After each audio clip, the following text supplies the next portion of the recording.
جریر نے خبر دی، انہیں عمارہ نے، انہیں ابو زرع نے اور ان سے ابو ہریرہ رضی اللہ عنہ نے بیان کیا کہ نبی کریم صلی اللہ علیہ وسلم نے فرمایا، تم انسانوں کو کان کی طرح پاؤ گے بھلائی اور برائی میں۔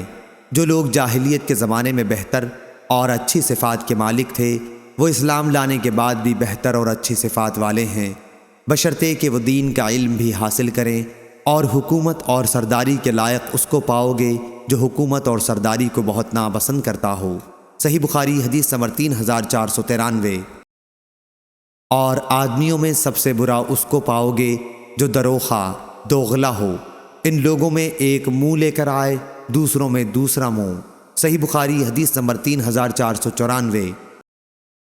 مغیرہ بن عبد الرحمن نے بیان کیا، ان سے ابو زناد نے، ان سے اعرج نے اور ان سے ابو ہریرہ رضی اللہ عنہ نے کہ نبی کریم صلی اللہ علیہ وسلم نے فرمایا، اس خلافت کے معاملے میں لوگ قریش کے تابع ہیں، عام مسلمان قریشی مسلمانوں کے تابع ہیں، جس طرح ان کے عام کفار قریشی کفار کے تابع رہتے چلے آئے ہیں۔ صحیح بخاری حدیث نمبر 3495۔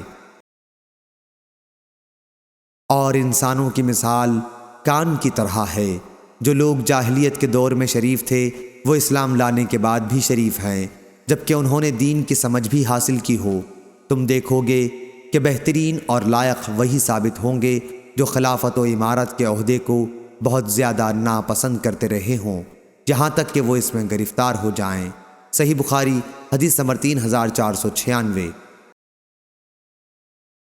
عبد الملک نے بیان کیا، ان سے طاؤس نے، ان سے حضرت عبداللہ بن عباس رضی اللہ عنہ نے بیان کیا، الا المودۃ فی القربى کے متعلق طاؤس نے بیان کیا کہ قریش کی کوئی شاخ ایسی نہیں تھی جس میں حضرت صلی اللہ علیہ وسلم کی قرابت نہ رہی ہو، اور اسی وجہ سے یہ آیت نازل ہوئی تھی کہ میرا مطالبہ صرف یہ ہے کہ تم لوگ میری اور اپنی قرابت داری کا لحاظ کرو۔